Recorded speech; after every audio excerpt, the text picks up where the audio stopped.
Assalamu alaikum, Hashim. Congratulations on your nomination for the ANN7 South African of the Year. Let's start right from the beginning. Where did it all start? How did you get into cricket? Yeah, it feels like an eternity ago. I think 6 years old was the first time I remember playing a bit of mini cricket. Fortunately, my brother also played professional cricket, so cricket was kind of in the family from a very young age. He's about 3 years older than me, so whenever he used to play, I used to join him in the backyard, pretty much like every youngster. And I think I was really blessed that I got to play with his friends who are on an older age group. So I think it kind of helped with a bit of progression early on.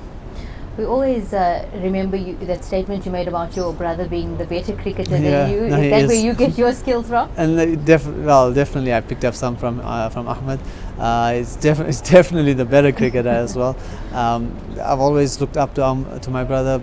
I think playing alongside him for the Dolphins was something I really enjoyed, and I think that having someone in your family with you and supporting you and kind of guiding you through the rigors of being a professional sportsman is important.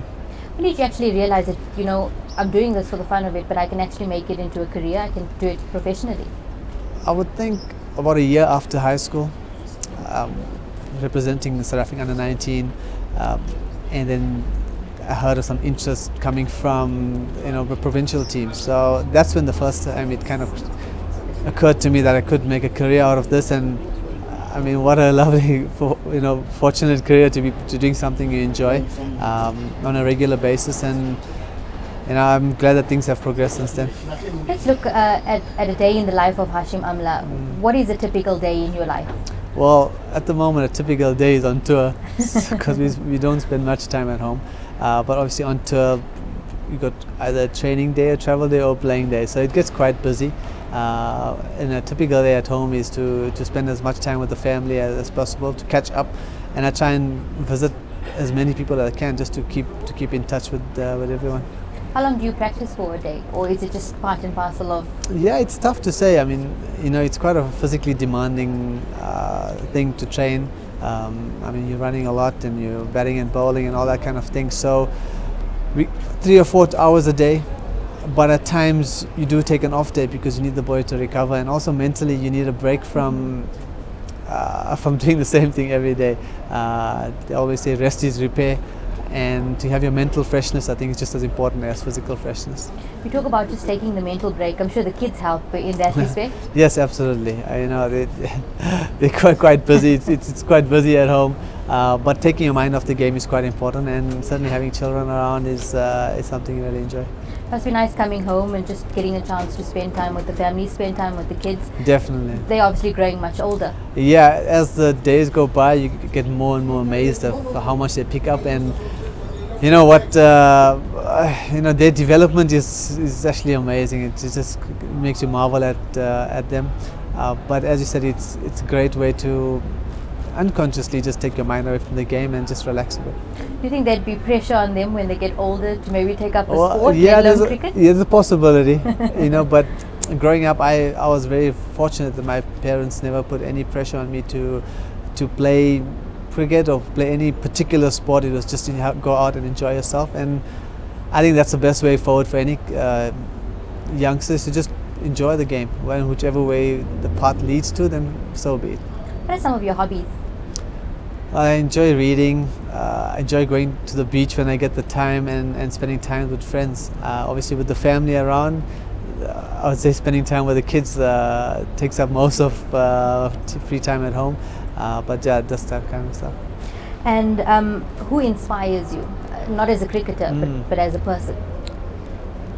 Well, I think my father. I'd have to definitely say my father. Growing up, I suppose he gave me the best opportunity that he could, and just the way that he conducts himself, and I've always looked up to him, and I still take as much consultation from my dad as possible.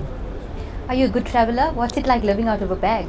You get better at it. I think initially, actually, the novelty of staying in hotels is the exciting part, and traveling and that sort of stuff. But as you get older, that kind of wanes off a bit, and you need to find other things. But you become a bit more efficient when you travel. And living out of a suitcase is pretty much the norm now. You say you used to it, but does it? You all start from the beginning again now, traveling with kids? Because of course there's double the luggage. Yeah, triple the luggage Triple the actually. luggage. So it does get a bit challenging on the travel day, but you know what? As after a day's play, coming home to the family is really a pleasure. And if you're not traveling with the family, then you know, travel you kind of just click into a mode of doing the simple things. You know. Do you look forward to a specific meal when you come home? I'm not very fussy with food, so Or do you have a favorite food? no, I enjoy a pizza. So, but I'm not too fussy. Whenever I come home, it's whatever's on the table. I just grateful for. And any food that you like when you're overseas? Anything that when you go to that country, you know, you Yeah. have to have it? Well, I enjoy a bit of Turkish and Mediterranean food. So wherever I go in the world, if there's a nice restaurant, then myself and some of the boys who also share some of the same taste buds like me, then we go there. Spirituality is obviously quite a big part of your life, as you think any Muslim person would be. Is it quite difficult to juggle the two when on tour? Not at all. You know, Islam is a way of life, and wherever you are in the world, it doesn't make a difference. You just practice as best as you can, and you carry on. Have you thought of what you'll do after you retire one day? We hope that's very far away. But have you No, thought of maybe you'd go into coaching? I don't know. I haven't thought. I've tried over the last few years to not plan too much and not look too far ahead. So I haven't even thought about what I'll be doing after cricket. I hope something comes up, and we'll cross the bridge when we get there. What has been your highlight in life so far? I'm sure it's very difficult to choose between such a successful cricket career and having such amazing kids. Yeah, listen, family life and cricket, you know, it's all merged, you know. I mean, there is a separation between the two, but at the same token, it's, you know, you just deal with one and the other simultaneously. So the highlights will be obviously the children and having a wonderful family and my parents. And on the cricket field, you have, you know, certain joys as well. So being a part of a winning team is probably, from a career perspective, really nice thing.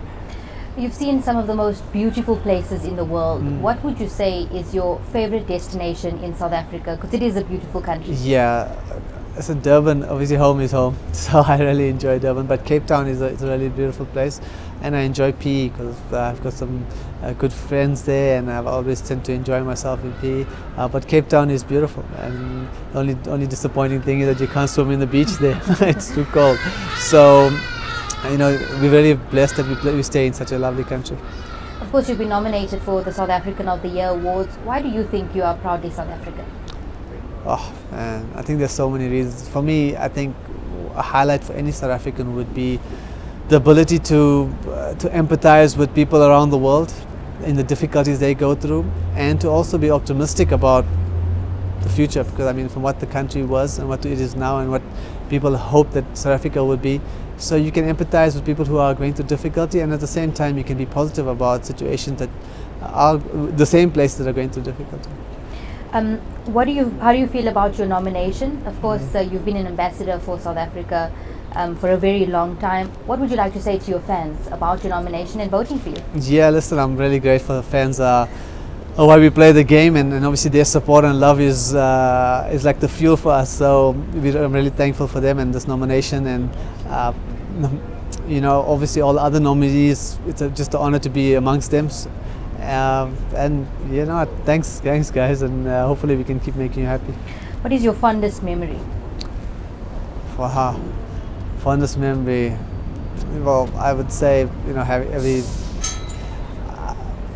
every day I spend at home with the family. For me, that's the fondest memory that I enjoy. And your proudest moment? Proudest moment, I think. Proudest moment. Yeah, that's a tough one. The happiest moment, I would say, would be. There's a few. Obviously, being a father is one of them. Being a husband is the other, and being a son. So. It's to try and make sure every day is a happy moment, and to not see that, oh, those will be happy moments. I firmly believe that the happiest moments are still to come, and to always try and embrace that. Is your triple century obviously part of one of those? Well, from a cricketing perspective, yeah, it was a lovely moment. Fortunately, we won the game, which makes it a lot sweeter. but on the cricket field, you're going to have ups and downs. And when you do have those successful moments, you enjoy them. But I don't think to dwell on them too long is healthy, really. If you weren't a cricketer, what would you be? I've always felt I'd be a surfer. Coming from Durban, I spent a lot of time in my youth on the bodyboard. So I would have probably been on the beach, but actually in reality I might have gone to some studies and then still have been a surfer after that. Just very quickly, you speak a lot about your family. Is being a South African, being a good family man? Certainly. I mean, wow. I think South Africa means you, as I said, you should be more aware of the different intricacies in the country. Being a family man is one of them. Being supportive is the other. So it's hard to say it's only the South African man. I think it's part of it. Thank you very much. I'm Hashim Amla and I'm proudly South African.